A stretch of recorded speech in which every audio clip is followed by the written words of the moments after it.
Hello and welcome to my YouTube channel. और class 11th के लिए बीएसटी सब्जेक्ट में हम पढ़ रहे हैं चैप्टर 2, जिसका नाम है फॉर्म्स ऑफ ऑर्गेनाइजेशन। इससे पहले हमने बहुत सारे टॉपिक्स कवर कर लिए हैं। सबसे पहले टॉपिक हमने कवर किया था sole proprietorship, then we have done partnership, joint Hindu family business और कोऑपरेटिव सोसाइटी।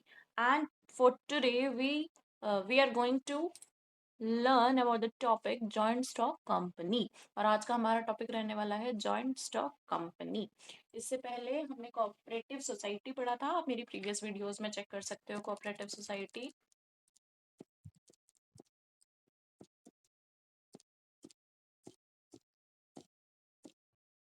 और आज का हमारा टॉपिक है जॉइंट स्टॉक कंपनी। तो जॉइंट स्टॉक कंपनी के बारे में पढ़ते हैं बेटा। जॉइंट स्टॉक कंपनी क्या होती है, उसके फीचर्स क्या होते हैं, सबसे पहले डेफिनेशन देखते हैं।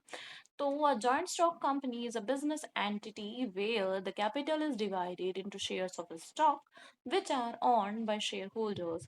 The company has a distinct legal entity separate from its owners, and the shareholders' liability is limited to the amount they invest in the company. इसका मतलब जॉइंट स्टॉक कंपनी एक तरह का बिजनेस ऑर्गेनाइजेशन है जहाँ पे जो कैपिटल होती है वो डिवाइड रहती है शेयर होल्डर्स के बीच में। शेयर होल्डर्स कौन होते हैं? The owner of shares. जो शेयर होल्डर्स के बीच में कैपिटल डिवाइडेड रहती है, जो कंपनी है उसकी अलग आइडेंटिटी होगी उसके ऑनर से। शेयर होल्डर्स की जो लाइबिलिटी होगी वो लिमिटेड रहेगी, उतने ही अमाउंट तक लिमिटेड रहेगी जितनी अमाउंट उसने कंपनी में इन्वेस्ट करी है। तो ये इसकी डेफिनेशन है। In short we can say that एक कंपनी एक आर्टिफिशियल पर्सन है और वो उसकी जो आइडेंटिटी रहेगी वो भी बिल्कुल सेपरेट लीगल आइडेंटिटी रहेगी। नेक्स्ट फीचर्स पढ़ते हैं। तो फर्स्ट फीचर हमने पढ़ा लीगल आइडेंटिटी। ये टॉपिक हमने जस्ट पढ़ा था कि जो जॉइंट स्टॉक कंपनी होगी उसकी सेपरेट लीगल आइडेंटिटी होगी, वो उसका ऑनर अलग होगा और कंपनी अलग होगी। ठीक है। Second, limited liability. Share holders की जो लायबिलिटीज रहेंगी वो बहुत लिमिटेड रहेंगी, उतने ही अमाउंट पे लिमिटेड रहेगी जितनी अमाउंट उन्होंने इन्वेस्ट करी है। इसका मतलब पर्सनल एसेट प्रोटेक्ट हो सकती है, पर्सनल एसेट का कोई भी उनको सेक्रीफाइस नहीं करना पड़ेगा अगर कंपनी डेप्ट में होती है तो।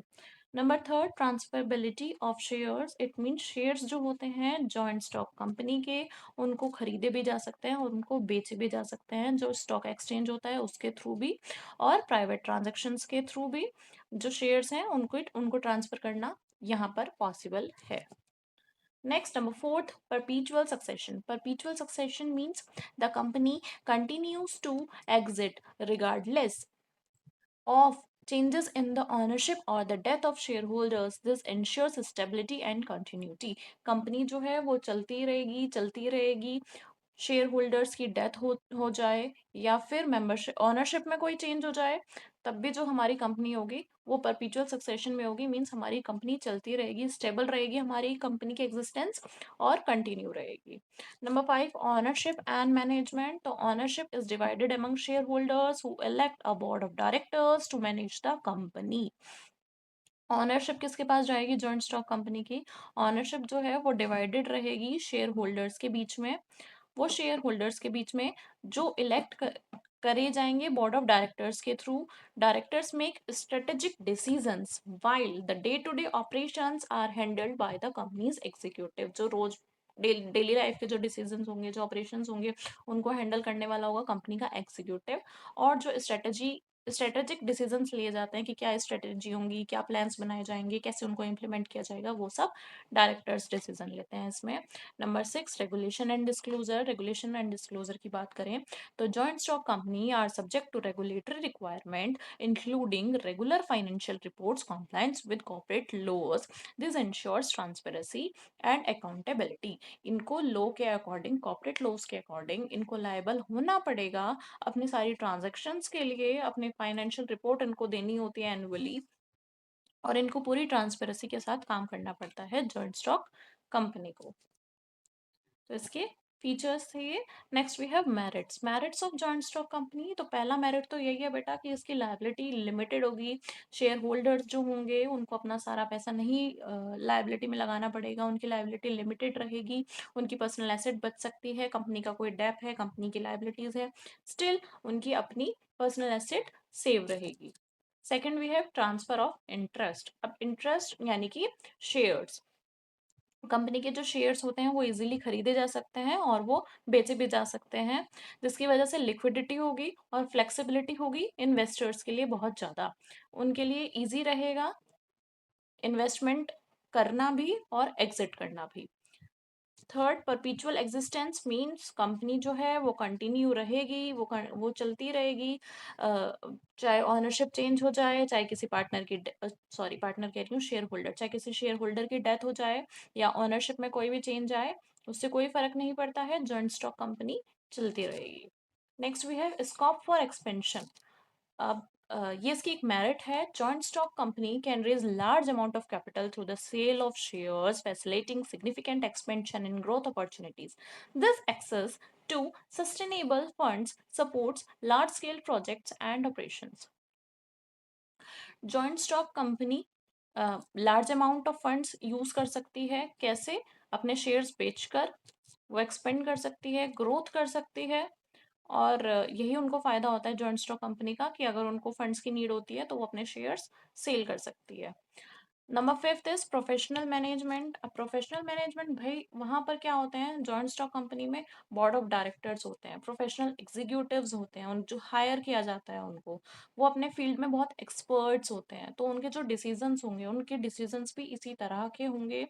जो वो डे टू डे लाइफ के जो डिसीजंस होते हैं वो तो हमने अभी पढ़ा, वो एग्जीक्यूटिव लेते हैं, तो एग्जीक्यूटिव भी कोई छोटे मोटे लोग नहीं होते, वो प्रोफेशनल एग्जीक्यूटिव्स होते हैं, वो अपने फील्ड में एक्सपर्ट रहते हैं।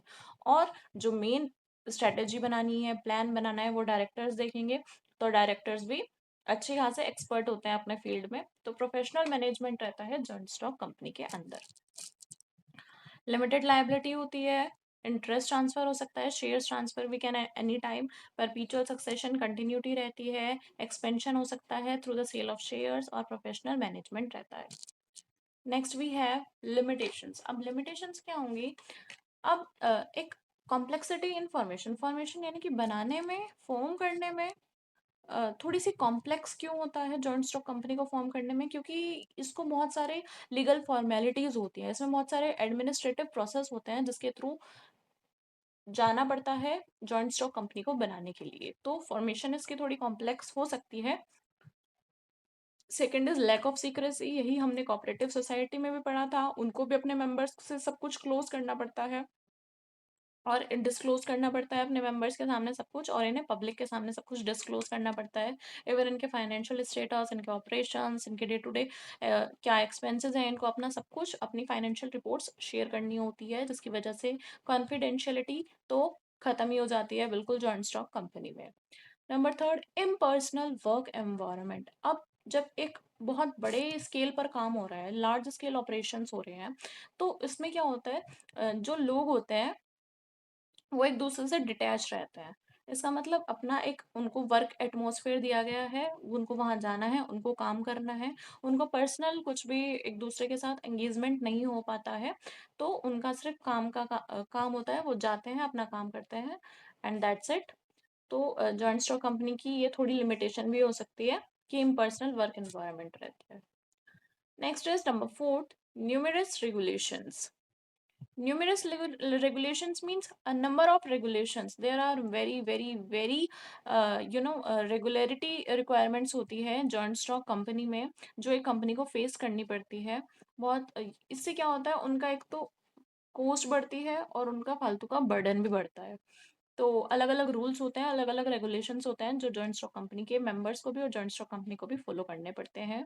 Next is delay in decision making. अब डिसीजन मेकिंग भी थोड़ा स्लो हो सकता है, क्यों? क्योंकि इतने सारे लेवल होते हैं, टॉप लेवल के लोग होते हैं, फिर देन उनके नीचे वाले लोग, उनके नीचे वाले लोग, तो डिसीजन लेने में टाइम लगता है, अलग अलग लेवल्स पे जाएगा डिसीजन, तो इसी तरह से डिले इन डिसीजन मेकिंग। ऐसे ही कोऑपरेटिव सोसाइटी में हमने पढ़ा था कि डिसीजन मेकिंग बहुत कम स्लो हो जाता है वहां पर भी, क्योंकि वहां पर भी बहुत सारे मेंबर्स होते हैं और सबका, हर एक मेंबर का एक वोट होता है। Number six, conflict of interest. अब जो शेयर होल्डर्स होंगे उनके अलग अलग, उनमें कॉन्फ्लिक्ट्स आएगा ही आएगा, जहाँ पे इतना बड़ा मैनेजमेंट होगा बेटा, तो हाँ जी। जब इतना बड़ा मैनेजमेंट होगा, इतने लार्ज स्केल पर वर्क हो रहा होगा, तो शेयर होल्डर्स के बीच में, मैनेजमेंट्स के बीच में कॉन्फ्लिक्ट्स आना आसान। तो बहुत ईज़ी रहता है कॉन्फ्लिक्ट्स होना शेयर होल्डर्स के और मैनेजमेंट के बीच में। उनके जो डे टू डे ऑपरेशंस होते हैं, डेली टास्क होते हैं, उनको सॉल्व करने के चक्कर में कई बार उनके बीच में कॉन्फ्लिक्ट्स आता है। Next we are having types of company, private company और पब्लिक कंपनी में क्या डिफरेंस है, इसको हम कल पढ़ेंगे। और इसके बाद हम choice of forms of business organization, हमें कौन सा बिजनेस ऑर्गेनाइजेशन एक्ट करना चाहिए, कॉस्ट के बेसिस पे, लिटी के बेसिस पे, कॉन्टिन्यूटी के बेसिस पे, मैनेजमेंट एबिलिटी के बेसिस पे। तो ये सारे टॉपिक्स अब हम कल वाली वीडियो में कवर करेंगे। आज के लिए सिर्फ इतना ही। And I request you everyone, please like my video and subscribe my channel. आपको कोई भी क्वेरी हो, आपको कोई भी प्रॉब्लम हो, आप मुझे कमेंट बॉक्स में बोल सकते हैं। And please share my video. Thank you everyone, bye bye.